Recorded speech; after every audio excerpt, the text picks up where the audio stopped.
ये वो ये है कि भारत का जो भूगोल है दक्षिणी एशिया में अगर आप देखें तो भारत का भूगोल ऐसा है कि उसमें पाकिस्तान से जो आतंकवाद है वो बांग्लादेश के रास्ते से भी है, नेपाल के रास्ते से भी है।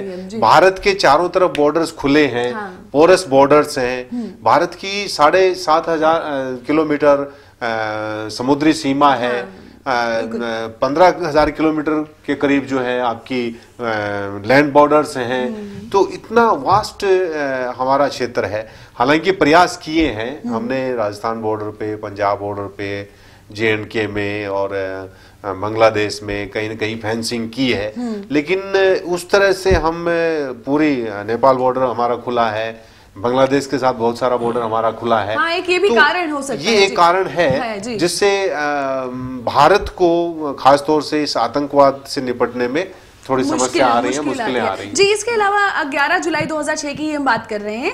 इसमें जैसे पहले हमने बात की तो बाबरी मस्जिद की बात उठकर आई थी कि 1992 में जो वो हुआ और मुस्लिम के जो झगड़े हुए उसके कारण से वो ब्लास्ट को अंजाम दिया गया। और इससे पहले भी ये बात उभर कर आई थी कि गुजरात में जो ये गोधरा कांड जो हुआ है, वो जो झगड़े हुए हैं और उसमें भी जो भी झगड़े हुए उसमें भी 900 के करीब मुस्लिम जो है उनकी डेथ हुई है और उसके कारण ये ब्लास्ट है। फिर से वही बात हुई। उस समय पर भी क्या था, बीजेपी का शासन था और इस समय भी यहाँ गुजरात में जहां पर ये झगड़े हुए यहाँ पर नरेंद्र मोदी थे, बीजेपी का शासन था।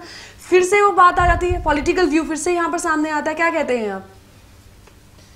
ये जो पॉलिटिकल व्यू है इसके साथ में कोई भी कहीं पर भी केस हो, जैसे अगर हम ब्लू स्टार के टाइम की बात करते हैं, अगर हम किसी को भी पकड़ लेते हैं, उस पकड़ने से पहले जो है हमारे सीनियर ऑफिसर्स के पास कॉल आ जाती है कि भाई ये आदमी जो है उसका आदमी है, इसको छोड़ दिया जाए।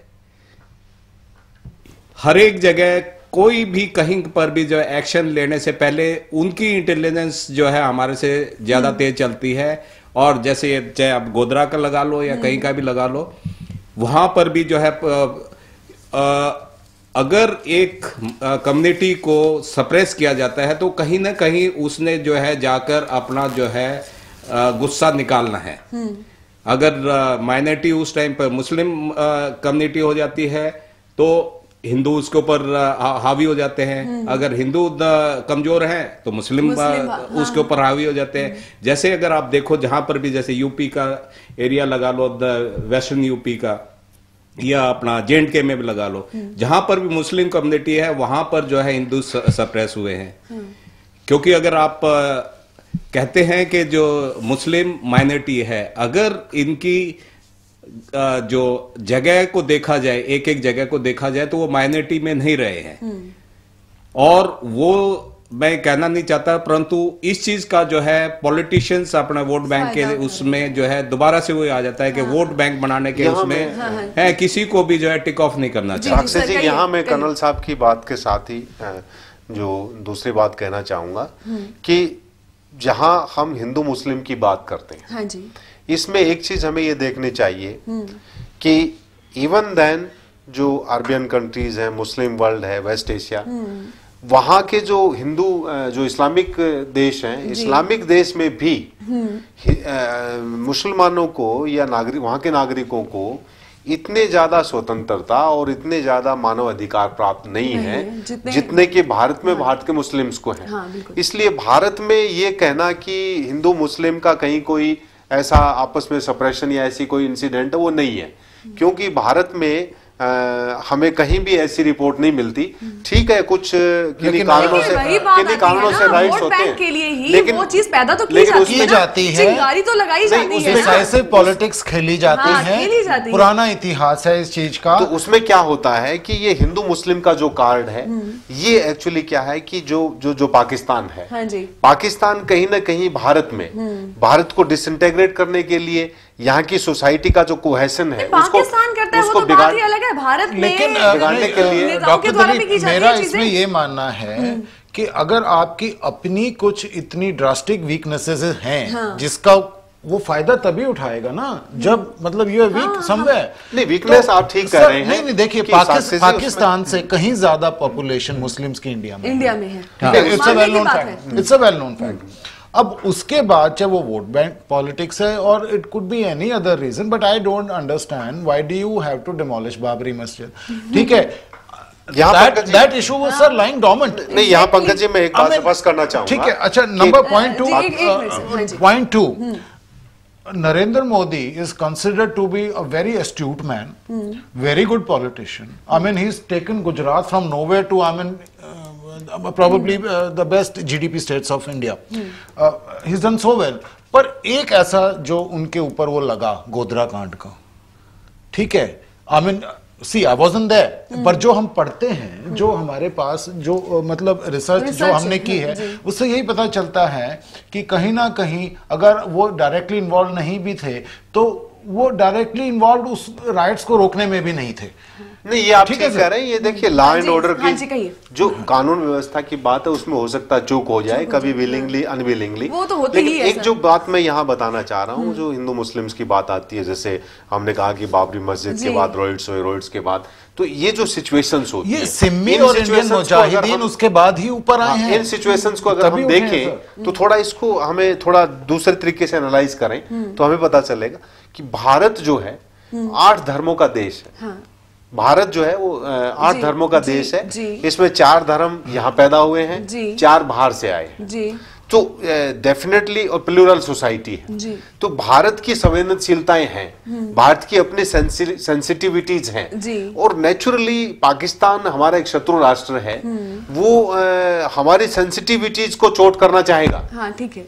और उसी सीरीज में, उसी श्रृंखला में अपनी टेररिस्ट एक्टिविटीज को लेजिटिमेट करने के लिए वो हमेशा इस चीज को करेगा कि उसमें इस इंसिडेंट में आई होप कर्नल साहब would be able to tell us better, क्योंकि इस इंसिडेंट में थर्मोबैरिक एक्सप्लोजन्स किए गए थे, which is I mean basically what it was 2.5 kg mixture of ammonium nitrate in RDX which were put in pressure cookers to increase the blast effect and the burn effect. Okay.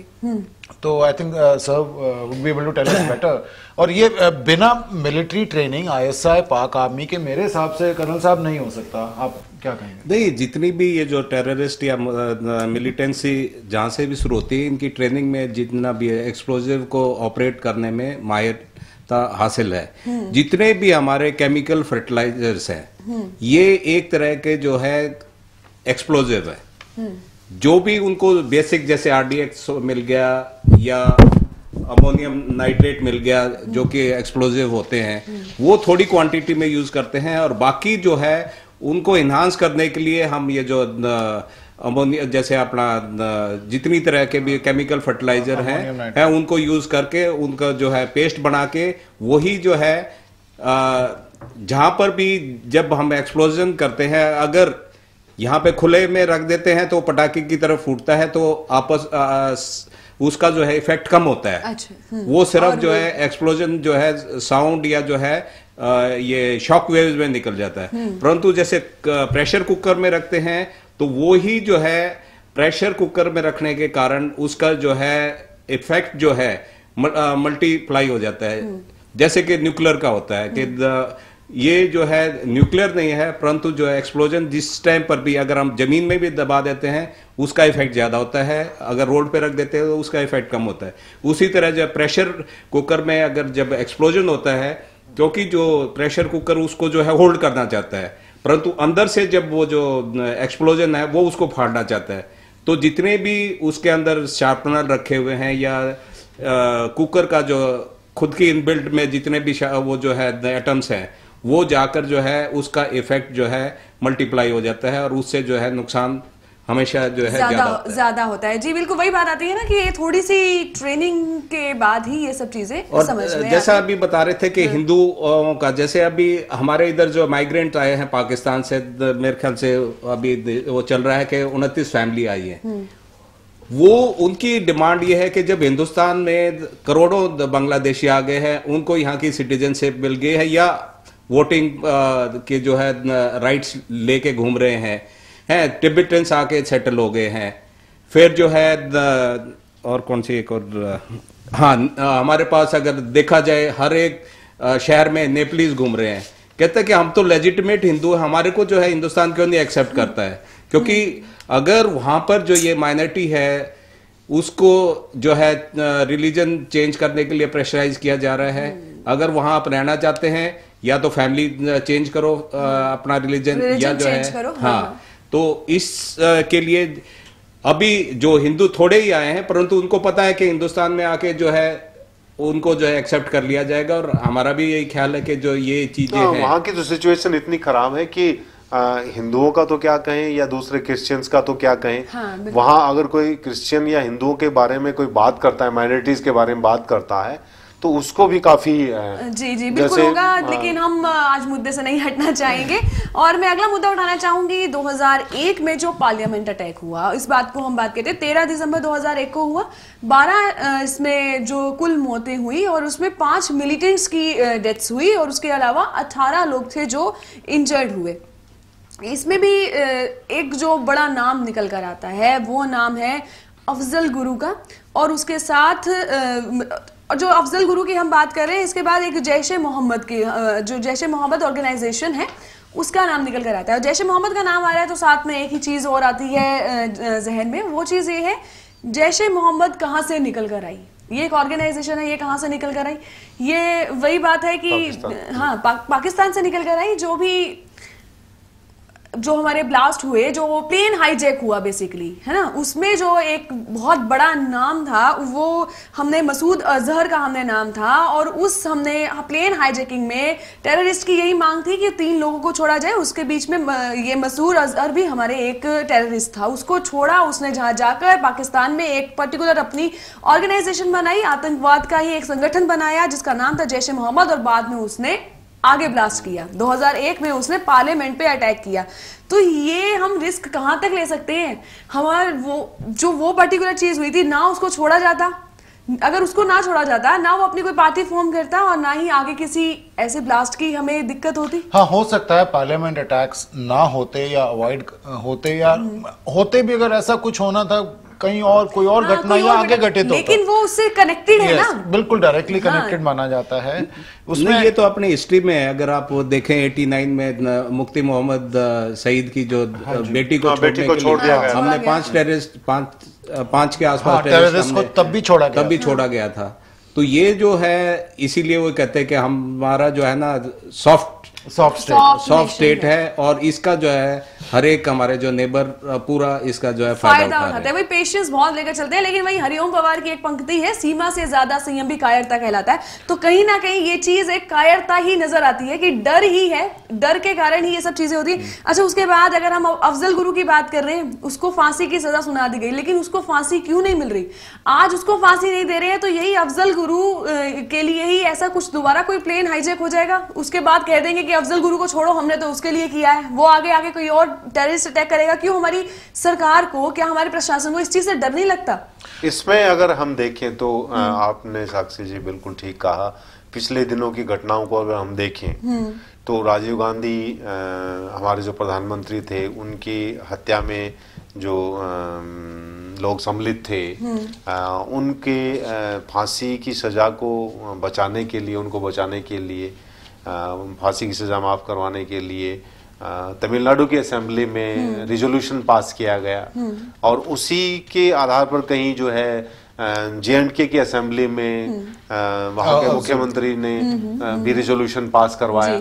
I think again vote bank politics coming. इस तरह से अगर हमारी प्रजातांत्रिक संस्थाएं और भीड़ तंत्र की साइकोलॉजी को लेके या भीड़ तंत्र के हिसाब से इस तरह से रिजोल्यूशन पास करके टेररिस्ट और क्रिमिनल्स की राजनीति करते हैं, तो ये हमारे लिए एक बहुत ही सोचने वाली बात है, और शर्मनाक बात है। ये शर्मनाक बात है, और हमारे शत्रुओं के लिए बड़ी अच्छी बात है। उनके लिए तो एक पॉजिटिव पॉइंट है। देखिए, शौकत हुसैन, GAR गिलानी और अपने ये अफजल गुरु, इनको तीनों को डेथ सेंटेंस दिया गया था। उसके बाद सुप्रीम कोर्ट से भी हारने के बाद ये अपना डालते हैं mercy petition president of India को। I mean, these are the things. I mean, you are weakening the institutions if you are trying to somewhere or the other manipulate or interfere with the law of the land.